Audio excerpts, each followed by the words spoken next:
Assalamualaikum Bang Ihsanuddin Nursi. Waalaikumsalam warahmatullahi wabarakatuh. Ahlan wa sahlan, sobahul khair, sobahul nur Bang. Sehat selalu pagi hari ini. Amin. Gimana Bang? Masuk Syakban kita nih Bang. Amin, amin. Amin, Kita semangat ya. sudah- Tapi barusan aku bacakan itu berita sedih ya. Ternyata kita pun menjadi target dari hubungan diplomatik Israel yang Saudi nampaknya sudah memberikan udaranya. Indonesia mulai menjanjikan main bola sebentar lagi dengan ketua PSSI yang baru nampaknya. Apa yang terjadi Bang dengan konstitusi kita? Akankah dilanggar lagi? Karena ini sudah banyak ini undang-undang yang macam alifah berlalu. Apa namanya, anjing menggonggong. Lewat sajalah begitu ya.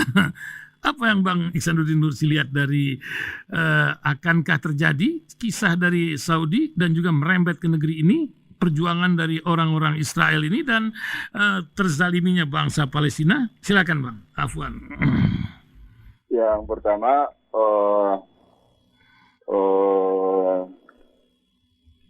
situasi internasional, saya menyebutnya dalam posisi apa yang saya sebut sebagai multipolar disorder. Dari bipolar ke multipolar, naik ke unipolar, siklusnya balik lagi ke situasi multipolar disorder, balik lagi kemudian menjadi bipolar. Nah, kalau dalam panggung internasionalnya disebutnya sebagai multipolar disorder di panggung internasional itu. Apa yang dimaksud dengan multipolar disorder?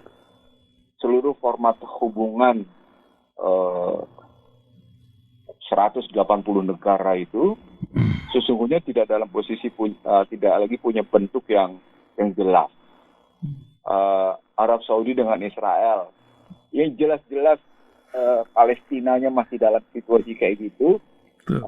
Ternyata mereka mau memperbaiki hubungan, satu. Yang kedua, piagam PBB yang meminta agar perilaku Israel terhadap Palestina seperti itu diabaikan. Semua negara tidak bisa bicara apa-apa gitu. Lalu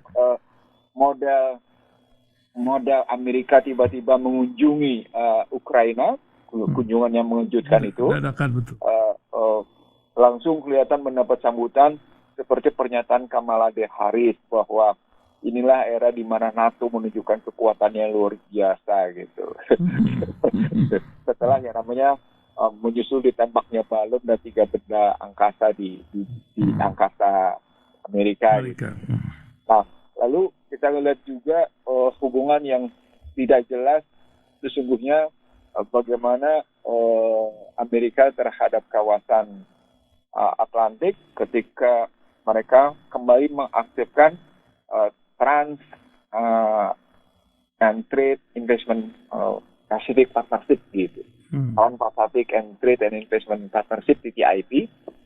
Setelah yang namanya mereka juga mengaktifkan kembali TPP, Trans-Pacific Partnership menjadi Indo-Pacific Economic Forum.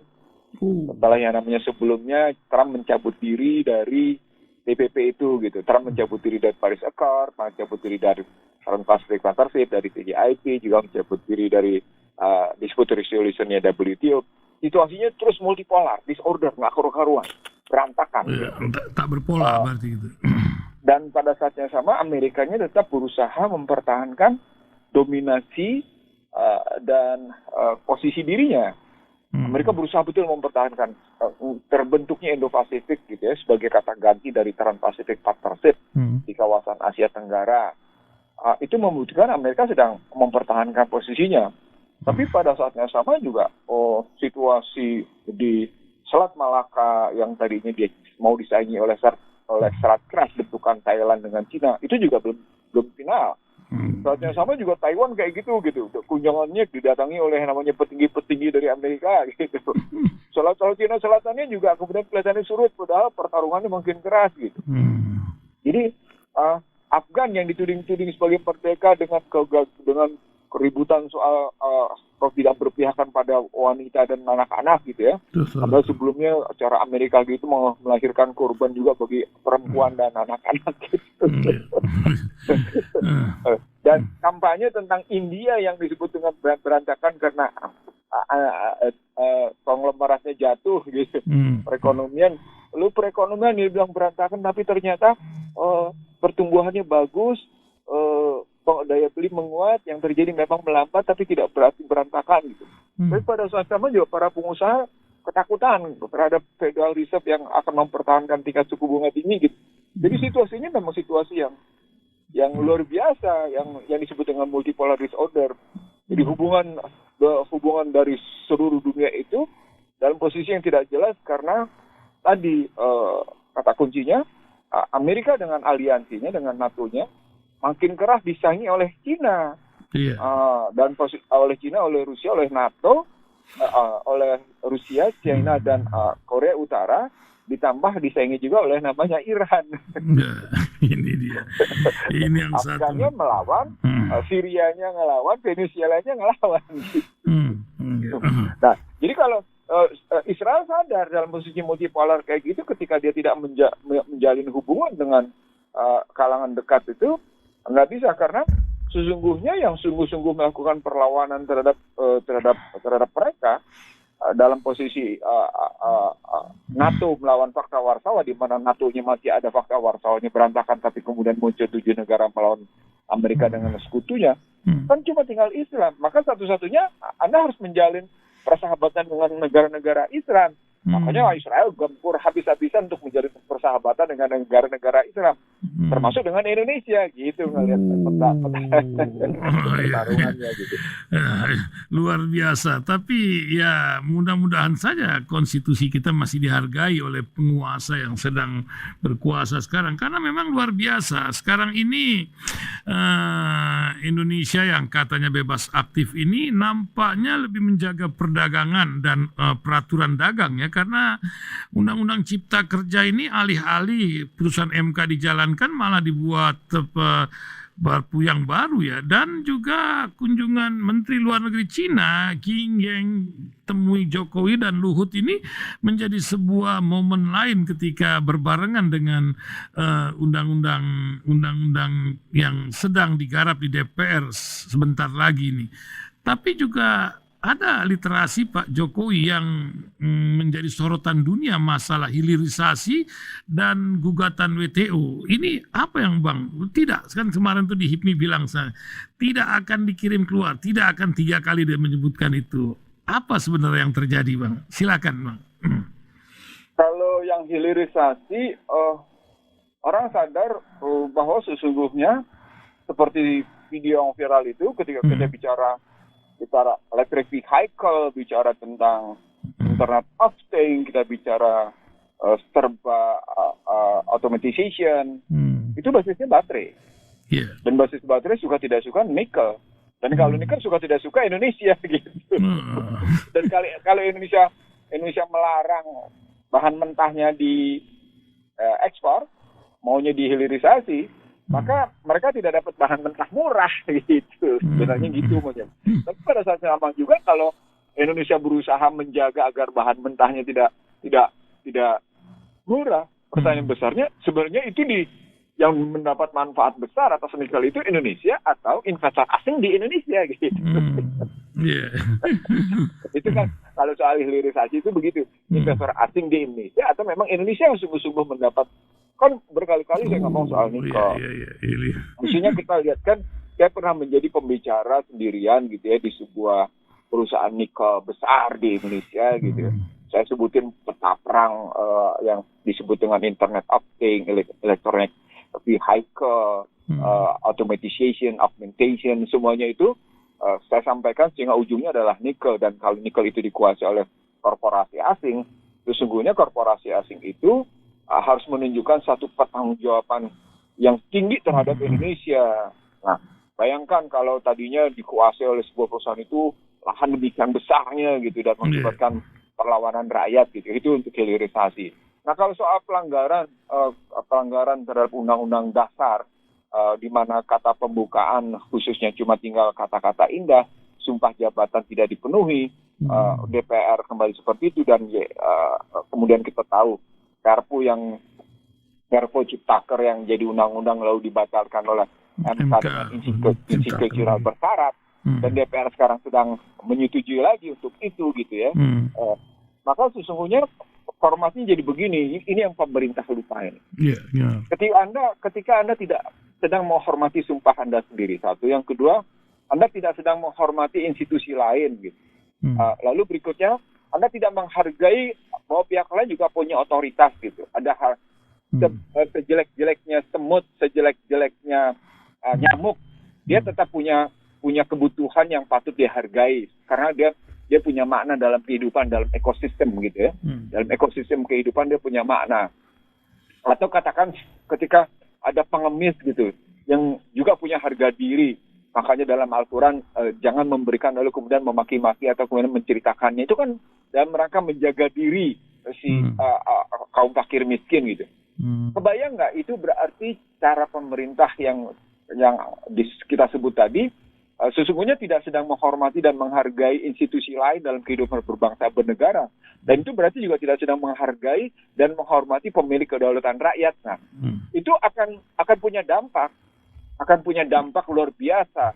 Padahal hidup itu adalah hidup yang basisnya adalah saling menghormati, saling menghargai, lalu berikutnya berbagi, peduli dengan menunjukkan pertanggungjawaban atas amanah yang diterimanya.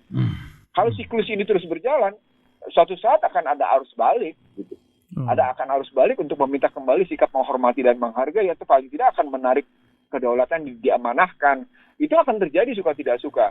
Nah, persoalan besarnya menjadi siapa yang bisa menunjukkan bahwa kehidupan itu penting untuk saling menghargai, menghormati, berbagi dan peduli, serta berkontribusi satu sama lain untuk tegaknya negara ini sebagai aset bagi kehidupan berbangsa dan bernegara, gitu.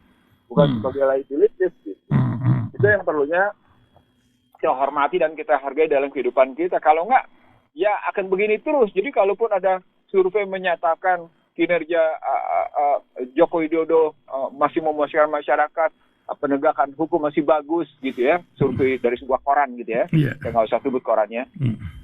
Kan itu sebenarnya dalam rangka melegalisasi dan melegitimasi kehadiran rezim, gitu. Aneh-aneh aja, gitu. Kok kita hidup semuanya dalam posisi false truth, gitu. Ini disebut dengan hidup false truth.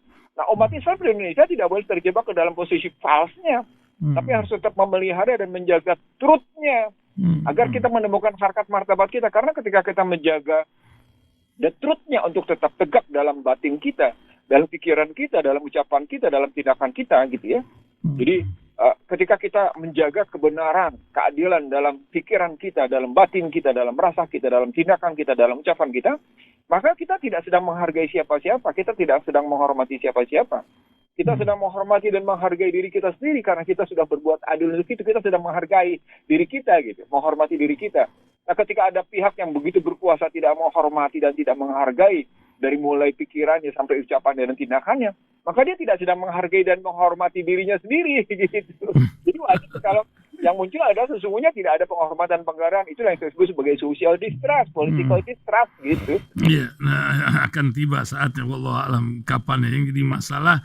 Ini lagi Bang. Nah, masyarakat kita ini kan tadi Bang Ihsanuddin Nur Syidlang survei macam manalah survei yang murni maupun yang rekayasa, tapi nampaknya survei ini berlawanan versus mistis ini menjadi sebuah fenomena di Indonesia karena selain survei sebagian masyarakat Indonesia ini masih mempercayai mistis-mistis ya. Mungkin ada tim untuk yang makanya pendengar kita ini ada yang jin juga ini pasti lagi mesem-mesem ini.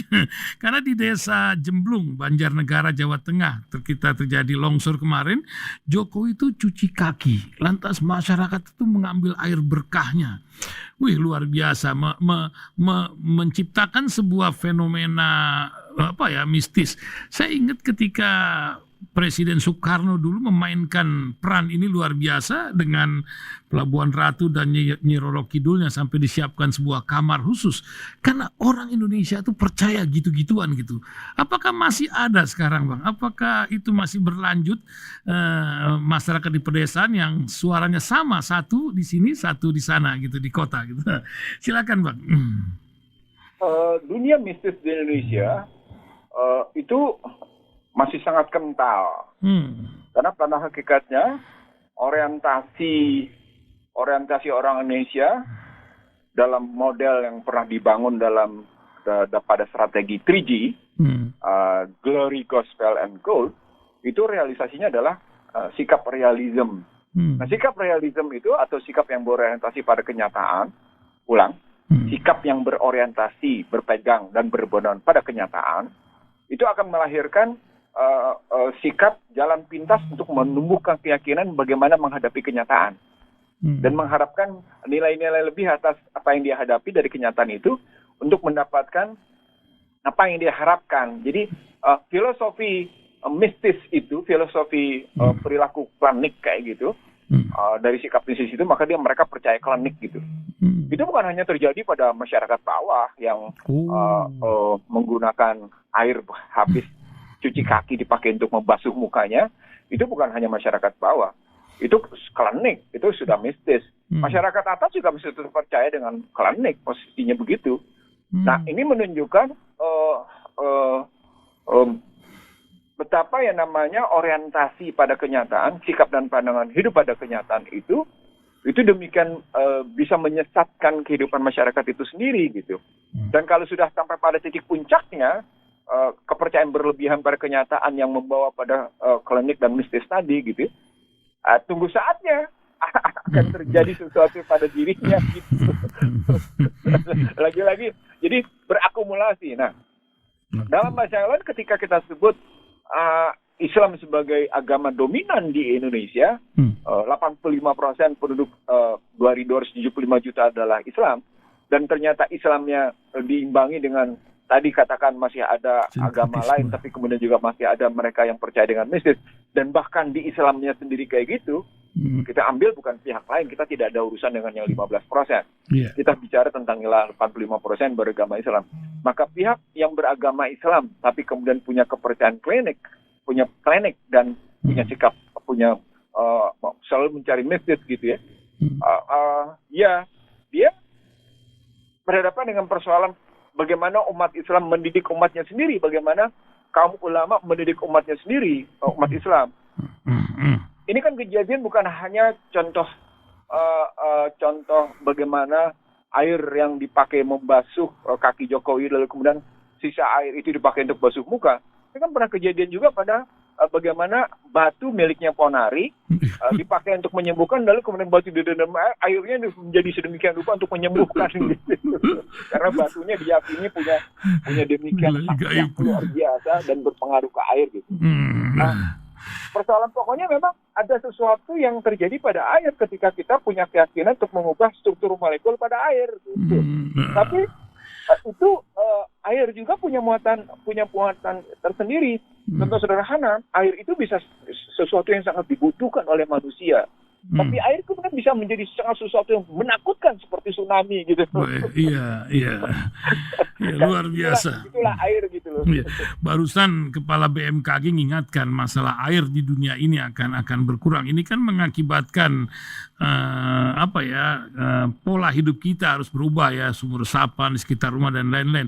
Tapi yang akan saya ingin minta keterangan Bang Ihsanuddin Nursi masalah bahan pokok kita, beras. Kita jadi bingung ini, negeri yang agraris sedemikian ijo royo-royo masih mengimpor beras, bahkan pengimpornya sendiri sekarang sudah mulai menahan dagangannya karena melihat cuaca yang luar biasa. Beras sekarang tahu Bang, kalau di pasar itu udah nggak seperti bulan akhir-akhir tahun lalu Bang, naik Bang 12.000, 11,5 yang dulu masih bisa 9 ribuan. Ini kan menyebabkan makanan rakyat ini yang luar biasa menjadi masalah sampai 15 ribuan yang agak primer lagi. Gimana Bang Ihsanuddin Nursi lihat ini? Dan biasanya impor beras tuh ramai juga ketika menjelang hajat keramaian politik di negeri kita ini. Ya, silakan Bang Ihsanuddin. Sejak zaman Gus Daniel Arifin menjadi Kabulok, hingga Budi Waseso menjadi Kabulok sekarang gitu ya. Saya mencoba mengikuti ekonomi politik beras. Nah, salah satu bentuk ekonomi politik beras adalah pertama soal konsistensi pemerintah dalam melihat perberasan. Jadi kalau kita melihat konsistensi kebijakan pemerintah dalam perberasan itu berarti salah satunya di tata ruang itu adalah tidak boleh bergesernya kawasan pertanian padi-padian, kawasan pertanian yang menumbuhkan, yang menghasilkan beras, diubah menjadi kawasan perindustrian, kawasan perdagangan, atau kawasan permukiman. Jadi kata kunci pertama adalah, ini ada 3 kata kuncinya. Pertama adalah soal permukiman, soal lahan. Yang di Jawa sendiri sudah terjadi konversi luar biasa. Nanti akan diikuti dengan gini rasio pada petani yang mengakibatkan munculnya petani guram. Dan petani guramnya meningkatnya luar biasa. Dan ujungnya adalah pertanian tidak lagi merupakan sektor pekerjaan yang paling menarik dan yang paling banyak menyerap pekerjaan. Nah, artinya ya pertanyaan sejumlah ekonom yang bingung kenapa inflasi di sektor pertanian rendah, itu karena mereka tidak melihat bahwa pertanian tidak lagi menyerap lapangan kerja yang cukup signifikan, tapi langsung menurun peranan menyerap lapangan kerjanya. Apa bahasa lainnya? Sektor pertanian tidak lagi memberikan jawaban untuk mereka bisa hidup. Nah, itu berarti terjadi pergeseran lahan. Nah, selain lahan, problemnya berikutnya adalah soal air. Nah, kemudian kita bangun 64 dam untuk menyediakan air, tapi itu kan saluran primernya, sekunder tersiernya nggak terpenuhi. Iya, betul. Itu persoalan keduanya. Persoalan ketiganya, di sini selain menyangkut harapan hidup dan bibit, gitu ya, bibitnya itu dari mana, harapan hidupnya kayak apa, juga persoalan pupuk. Nah, pupuknya tahu sendiri, dikorup segala macam dan harganya nggak karu-karuan gitu. Ya, lalu berikutnya apa? Itu tadi yang keempat itu harapan hidup, pupuknya, benihnya, udah membuat akhirnya sesungguhnya pertanian tidak memberi prospek kehidupan yang cukup. Nah, tapi ketika masyarakat berhasil mengatasi sendiri problematik perberasan itu gitu, sehingga panen kita bisa terkadang melampaui kebutuhan dalam negeri, pihak lawan yang gemar sekali mengimpor itu tentu tidak berdiam diri, terutama karena menyangkut sejumlah politisi dan birokrasi butuh biaya politik yang sumber dananya, pakai teorinya Krugman, yang sumber dananya berdasarkan dari impor. Kenapa dari impor? Karena berlaku hukum asymmetry information atas impor. Nah, asymmetry information atas impor itu baik menyangkut harga, baik menyangkut yang namanya ketersediaan, kan ujungnya adalah soal 4A. Affordable, available, accessible, dan acceptable, kan? Ujungnya adalah soal 4A dalam teori ketahanan pangan, dalam teori ketahanan ekonomi.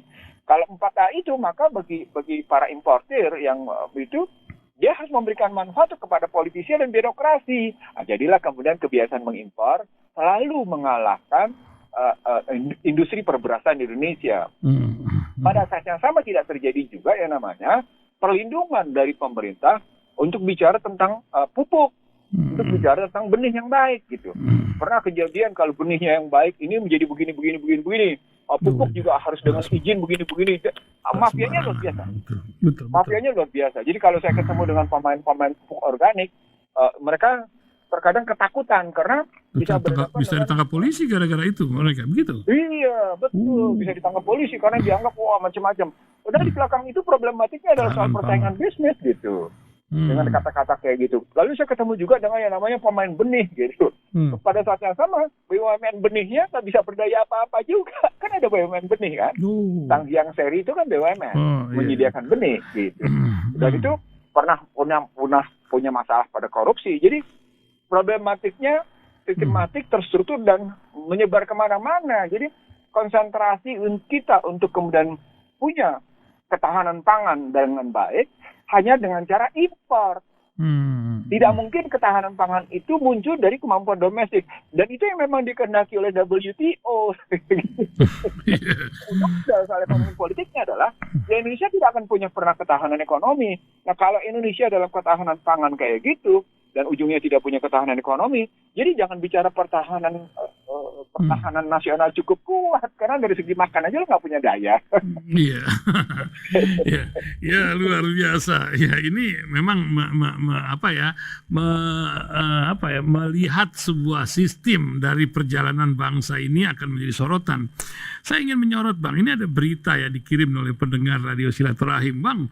Ini politik identitas kan jadi masalah di negeri kita ini sekarang ini. Kemarin ada satu partai baru, Bawaslu udah menggonggong aja urusan.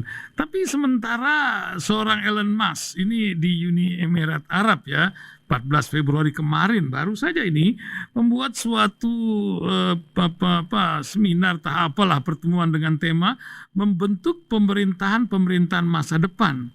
Di antara yang dibahas itu masalah kekhalifahan. Ini cemana Bang, dunia sudah melek tapi kita kok macam ketakutan urusan makhluk yang satu ini.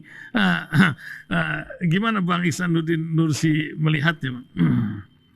Yang pertama, PBB itu bentuk kekhalifahan. Oh. Jadi persatuan bangsa-bangsa di dunia, persatuan kerajaan di dunia, United Kingdom, United Nation, ulang, perhatikan kalimatnya. United Kingdom, United Nation itu bentuk kekhalifahan, tapi dalam bentuk pemerintahan. Makanya ketika Trump berkunjung ke Yerusalem dengan keinginan Israel memindahkan ibu kota dari Tel Aviv ke Yerusalem, satu kalimat penting adalah akan ada nanti pusat spiritual bumi dan pusat pemerintahan dunia. Itu ceritanya gitu. Itu kalimat penting dari Donald Trump itu, bukan kalimat penting dari Joe Biden presiden sekarang. Gitu. Nah itu artinya PBB sebagai United Nation itu sebenarnya bentuk kehilafahan. United Kingdom bentuk kehilafahan. Nah, dalam perkembangan kemajuan teknologi informasi dan komunikasi, nanti juga akan ada kehilafahan. Tapi kehilafahan berbasis teknologi. Contoh sederhana, betapa yang namanya Facebook demikian menguasai, betapa Twitter menguasai dalam kerangka media sosial. Itu bentuk kehilafahan. Tapi bentuk kehilafahan yang dibentuk oleh manusia, baik kehilafahan materialisme pada pemerintahan atau khilafah kematerialisme pada teknologi gitu ya. Jadi saya dikritik oleh teman-teman yang menggunakan istilah khilafahan ketika saya terapkan khilafahan itu pada cara analitikal saya gitu. Khilafahan itu cuma punya Islam katanya, bukan punya yang lain. Padahal buat saya khilafahan itu cuma bagaimana bahasa lain dari mempersatukan umat manusia di dunia berdasarkan sistem yang disebut sendiri dalam Al-Quran, sistem asma Allah gitu ya, kehilafahan berdasarkan ajaran Allah atau kehilafahan berdasarkan ajaran setan, kan cuma dua. Sistem kajian berdasarkan setan ada model penjungkir balikan, ada model penipuan yang basisnya dalam materialisme gitu. Nah itu berkembang. Nah, Elon Musk melihat itu, makanya dia bicara dalam pemerintahan dunia. Di 13-14 Februari itu. Jadi saya menyebut sesungguhnya Elon Musk menyadari bahwa teknologi itu bisa membangun kehilafahan pemerintahan dunia. Tapi basisnya teknologi. Apa poinnya? Poinnya adalah soal value. Nah, ketika masuk dalam value, dia cuma melihat satu-satunya yang punya pulang mempertahankan sistem yang menyatukan umat manusia cuma Islam. Jadi tidak ada satu sistem ajaran. Ini saya kira cara berpikir Elon Musk jauh ke depan. Dia melihat bahwa teknologi bisa mempersatukan umat manusia di dunia. Tapi apa kontennya? Apa komprehensifnya? Apa konsistensinya? Jadi kita tanya minimal ada 5 di situ. Casingnya kita pakai teknologi, tapi pertanyaan berikutnya kontennya, komprehensifnya, konsistensinya, dan konteksnya itu kayak apa? Harus dilihat dalam kerangka itu gitu. Dalam kerangka bagaimana kita melihat kehidupan manusia yang tetap bisa terjaga. Nah, dibangun indikatornya oleh Elon Musk, salah satunya adalah kitab. Satu-satunya masyarakat agama di dunia yang bisa menjaga kitabnya cuma Islam. Yang kedua, bagi siapa yang bisa menjaga ilmu pengetahuannya dan sumber ilmu pengetahuannya dengan baik, dengan terdokumentasi dalam perjalanan berabad-abad gitu. Jadi bukan perjalanan pendek, tapi berabad-abad. Islam. Intinya Elon Musk mengakui bahwa sejumlah dokumentasi ilmu pengetahuan Islam yang diambil dari Mesir, kemudian dibawa ke Inggris dan dibawa ke beberapa negara Eropa, sesungguhnya bersumber dari Islam. Kenapa? Karena sesungguhnya juga perusahaan algoritma bersumber dari Islam. Jadi 2 indikator tadi, kitab dan ilmu intelektualitas, bisa dijaga oleh Islam. Itu gambaran bahwa hanya ajaran Islam yang bisa mempersatukan umat manusia di dunia dengan rujukan teknologi, tetapi konteksnya, kontennya, komprehensifnya, konsistensinya itu terpenuhi. Nah, kami melihatnya begitu gitu. Kalau apa yang disampaikan oleh Elon Musk. Nah, berikutnya yang ketiga, diserang secara habis-habisan, Islam tetap bertahan. Dia hajar habis-habisan dari perspektif teknologi, dari perspektif ajaran. Agamanya dihina habis-habisan. Dia tetap bisa bertahan. Sampai akhirnya muncul ada game. Coba agama lain dibakar kitabnya. Masih ada nggak yang bisa mempertahankan? Seluruhnya dibakar, seluruh dunia dibakar katanya. Dia bikin analogi gitu ya. Seluruh bisa kitab mana yang bisa bertahan? Ya cuma Al-Quran katanya. Itu menunjukkan antara realism sama spiritualism ketemu. Dan itu milik itu cuma milik Islam. Bahwa kajian tentang realism ketemu dengan spiritualism ketemu dengan realism, itu hanya milik Islam.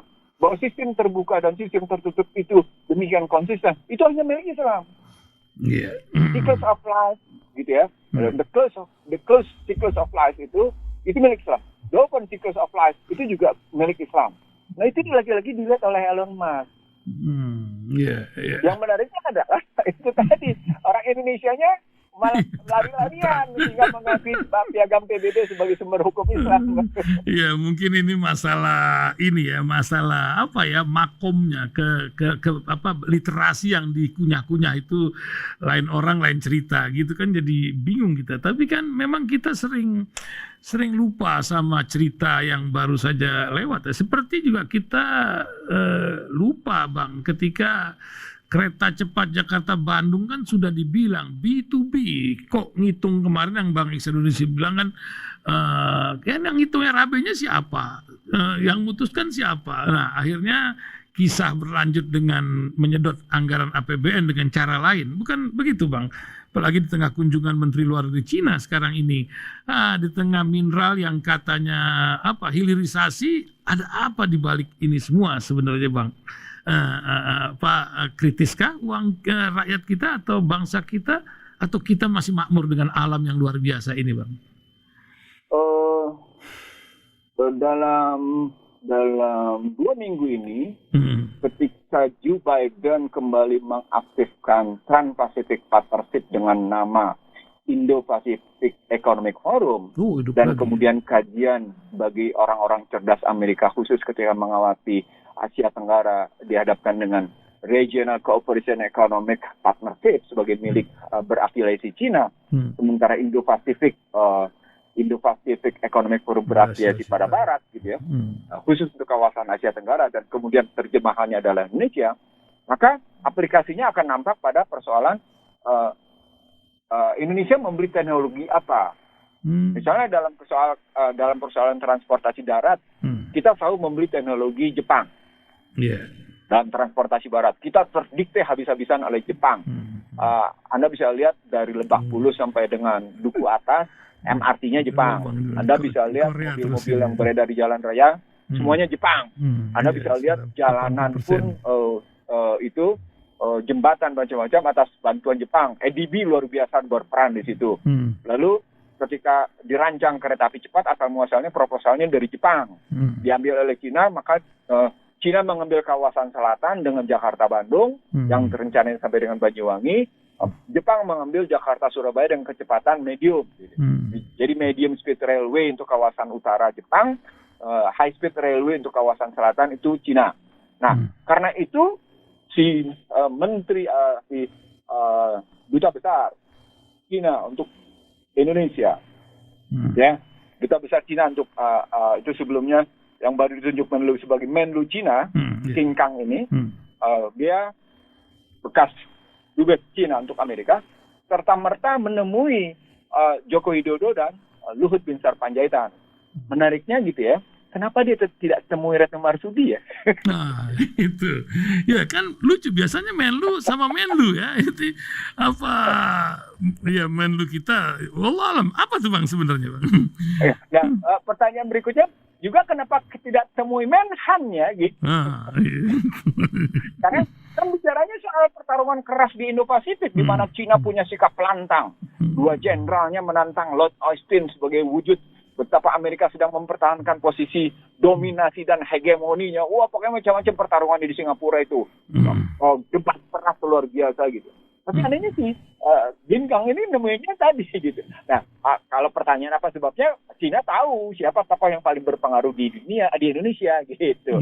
Cina tahu itu gitu. Dan Cina datang ke orang yang tepat gitu dalam rangka poros Jakarta Beijing gitu. Tapi kan kalau kita bicara poros Jakarta Washington akan beda lagi, di pihaknya siapa yang akan mendatangi. Jadi bacanya begitu. Nah, itu balik lagi ke persoalan politik luar negeri bebas aktif.